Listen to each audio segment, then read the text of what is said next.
E come spazio alla rubrica settimanale di Gnovis Palmont.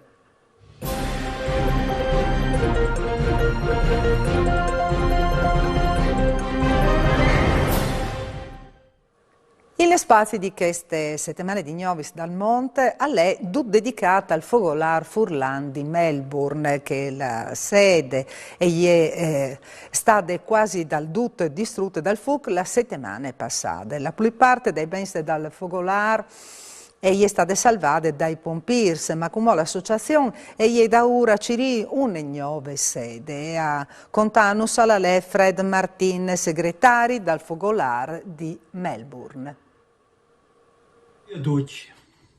Queste passate settimane il Fogolar Furlan di Melbourne, Australia, ha subito un fuoco che ha bruciato una gran parte del stabilimento. Il personale e camerieri che si chiamavano a preparare le robe per una prossima festa si sono accorti di un odore che veniva dalla sala friul. Indagando, hanno veduto fiamme che stavano bruciando i tappeti e le stende e i soffitti della sala. Hanno cercato di studiare il fuoco, ma questo era rimasto forte. Hanno subito chiamato i pompiers che sono venuti lì poco dopo.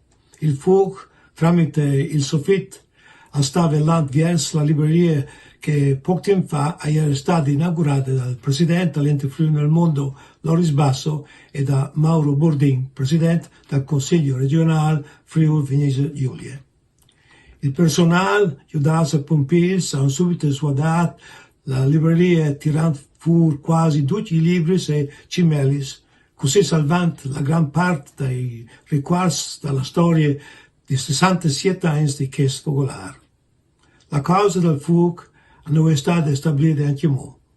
Per il momento il stabilimento resterà serrato fin quando che l'assicurazione e i carabinieri hanno fatto i loro rapporti finali. Il comitato direttivo del sodalizio Furlan ha ricevuto messaggi di conforto da quasi tutte le bande del mondo. Una squadra di volontari si sono mettuti a Natale cinese dai libri e cimelli che come assicciati in te rimesse dal Fogolar. Proprio in là che il Fogolar Furlan di Melbourne è stato stabilito e fondato 67 anni fa. Per ringraziare che stanno dando una mano e per tenere i volontari, i dirigenti del sodalizio hanno organizzato una festuta con una torte decorate con la bandiera furlane e con le parole Force Furlan. La presidente Patricia Corelli ha ringraziato tutti che hanno fatto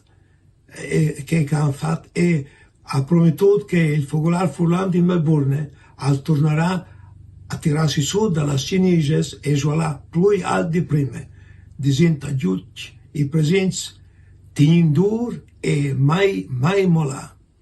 Un caloroso mandi a tutti. Federico Martin, segretario del Fogolar Furlan Melbourne e referente ai voti Fogolar Furlan d'Australia. Mandi. E per usgnot alle dut, Gnovis al torne domani sera sempre a Nuf, mancul vince. Buone serate a tutti e mandi.